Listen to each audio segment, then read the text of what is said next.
Y a propósito del escandaloso entramado de corrupción en la Unidad Nacional de Gestión del Riesgo, miembros de la bancada de gobierno le exigieron cuentas claras al presidente Petro. Varios sectores se sumaron a las críticas tras las comprometedoras revelaciones de Olmedo López ante la Corte Suprema de Justicia.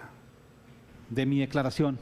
De las 3 horas de declaración de Olmedo López ante la Corte Suprema de Justicia, hay 2 puntas del iceberg que generan eco en el epicentro de la política y del gobierno. Por un lado, el papel del ministro de Hacienda, Ricardo Bonilla. Según Olmedo López, fue el ministro quien pidió direccionar contratos para beneficiar a congresistas, a cambio de respaldar las reformas del gobierno, pero también para financiar supuestamente al ELN y salvar la mesa de negociación. Confesiones que han puesto en alerta incluso a la misma bancada de gobierno dentro del Congreso. Van en contra de toda la filosofía del pacto histórico que nosotros luchamos por construir un país equitativo, un país en el cual los procesos de la gestión pública sean transparentes y una lucha contra la corrupción.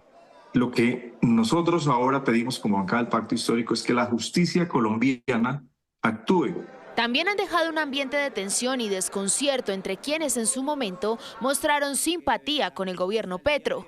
Si el presidente Gustavo Petro hubiera dicho, en mi gobierno vamos a tener cada 15 días los mismos escándalos de corrupción que teníamos con los gobiernos anteriores, no hubiera ganado las elecciones y, por ejemplo, yo no hubiera votado por él en segunda vuelta. Y lo más descarado es que responda zafando de su responsabilidad política y pintando esto como una cortina de humo. Congresistas de oposición e independientes aseguran que esta es una clara oportunidad para ratificar la desconfianza sobre los proyectos sociales que mueve el gobierno dentro del legislativo y que requieren del presupuesto general de la nación. No tiene presentación que él siga siendo ministro de esa cartera y adicionalmente yo creo que no tiene la autoridad moral para presentar una nueva reforma tributaria cuando vemos a dónde están destinando los recursos de los colombianos. Queda en evidencia que la reforma pensional que tramitó Petro está manchada de corrupción, que no tiene ninguna legitimidad. Y peor aún, que hubo intentos para comprar con contratos a la organización terrorista del ELN. Desde otros sectores exigen respuestas, resultados de la justicia y decisiones. Nosotros tenemos que tener